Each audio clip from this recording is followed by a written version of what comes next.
is out. Cats can talk, and they know state secrets. It is pure genius. It forces the oppressor to play along with the charade. It is the ultimate geopolitical judo move. And it connects right back to the shamanism.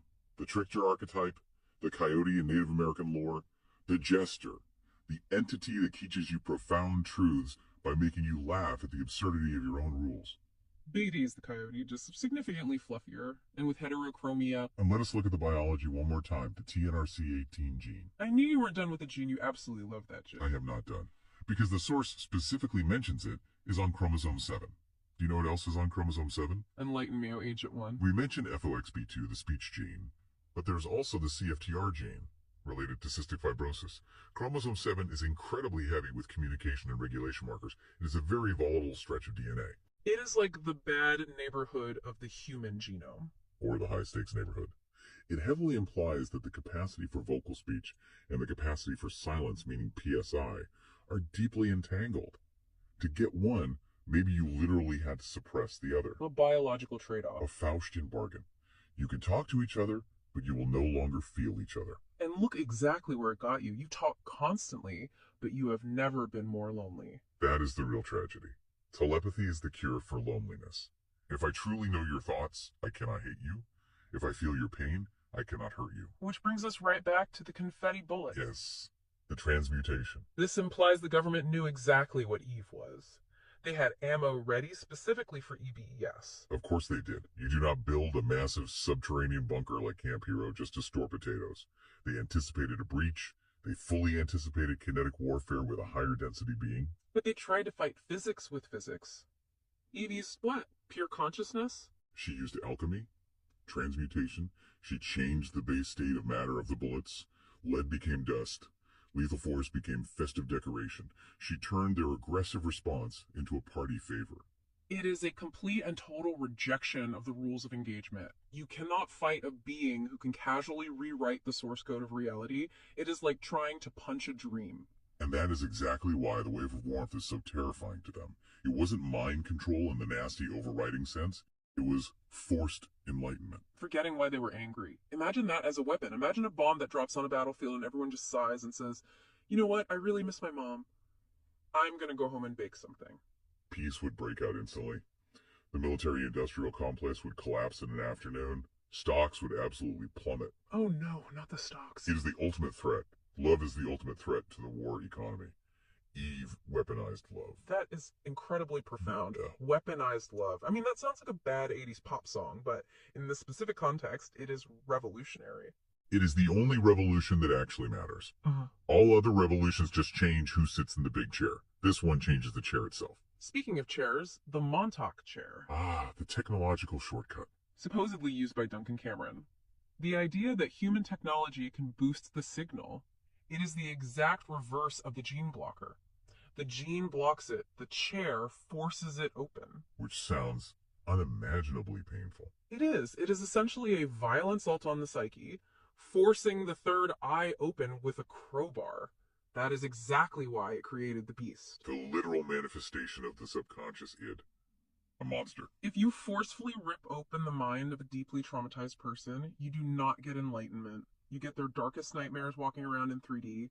You get Godzilla made of pure fear. Which is exactly the overarching plot of Stranger Things. Which brings us completely full circle to the Rat Cat escape. They didn't use a chair, they didn't use force. They used a brownie. They used nature, fungi, Yes, all this technology on the planet. Eve didn't need a billion-dollar particle accelerator, she just needed a snack from the Earth. There's a massive lesson there. The high-tech route, the Stargate, the chair, the hemisync tapes, it is all just humans desperately trying to replicate what a mushroom does for free. Or what a cat does simply by taking a nap. Big Edie was bred for it, but the source firmly implies he was already 85% friendly fluff. His power wasn't just the selective breeding, it was his inherent nature. Cats are liminal creatures. They casually walk between worlds. They stare at things that aren't there. We Jinn know this intimately. We wave at cats all the time. They wave back. You wave at cats. I do. It deeply confuses the owners. They look at the cat looks at the empty corner, and I am just standing there doing jazz hands in the fifth dimension. You are an absolute menace. I am an active observer. Let us quickly talk about Hope, the woman who adopted our furry fugitives. The stargazer living in Henderson, Nevada. She represents the absolute best of humanity. She sees a giant black triangle, she sees a talking cat and a guinea pig, and she doesn't immediately call the FBI. She gives them a safe home. She scooped them right up. She gave them Wi-Fi. The source mentions she lost her father to a quote-unquote heart attack that never really felt right. She was already highly suspicious. She was already looking up at the stars. She was the learner. Much like her listeners, she was open to the possibility that the world is significantly stranger than she was told. And purely because she was open, she became the guardian of the truth. It is a beautiful symbiosis, the elder human, the ancient alien, and the genetically modified animals. A family unit formed entirely in the wreckage of a government conspiracy. It is surprisingly heartwarming, and it proves that you can find true connection anywhere, even in Nevada. Especially Nevada. That place is wonderfully weird. The veil is extremely thin there. So we have thoroughly covered the biology, the history, the mythology, and the narrative strategy. Is there absolutely anything we missed? The yo-yo collar? Oh, source above. Yeah. The brother.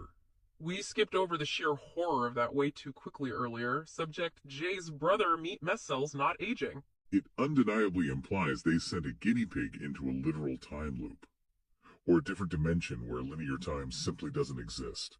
And when he came back, his biology was locked in spooky action at a distance. His cells were permanently entangled with another reality. And they deliberately made an anti-aging serum from his remains. That is the darkest part of the whole file. They ground up the victim of a catastrophic time travel accident just to try and live forever. It is the ultimate form of consumerism. Yeah. Consuming time itself. Consuming the tragedy of others just to extend your own miserable, blocked-off existence. Subject J survived that. She watched that happen. No wonder she has the weary soul of a noir detective. She has seen the grinder firsthand. And yet, despite all of that, she grooms the kitten. Yes. In the cage, right before the Great Escape. She grooves the kitten's ears. The dossier calls it an act of defiance against the world's cruelty. That is the real nugget. That is the gold hidden in this document. It truly is. In the face of time travel meat grinders, expansive surveillance states, and totally soulless science, kindness is the ultimate rebellion. Grooming the perceived enemy. The rat and the cat. Breaking the deep biological programming. Nature forcefully decreed they should hate each other. They chose love instead. And because they chose love, they got a magical brownie. And their freedom. Karma. Instant, undeniable karma. Well, I genuinely think we have thoroughly dissected this carcass now. We have picked the bones totally clean. The Woodhut protocol is fully complete. Humans are primarily up to suppressing their own genetics, deeply traumatizing rodents, scaring themselves with fictional monster movies, and accidentally letting powerful aliens escape just because a janitor got the munchies. A remarkably succinct summary. Listeners, take this with you. Do not fear the click out, do not fear your own genes, and for the love of the source, if you ever see a guinea pig in a trench coat, definitely subscribe to its podcast. It undoubtedly knows way more than the nightly news. This has been the deep dive. Thank you for enduring our observations. Watch the skies. And definitely watch your cats. Especially the cats. Out, out, out. Do you think they know we are actually recording this from inside the Earth's core? Shh. Let them believe it a higher plane. It makes them feel so much better about the gravity situation down here. Fair point.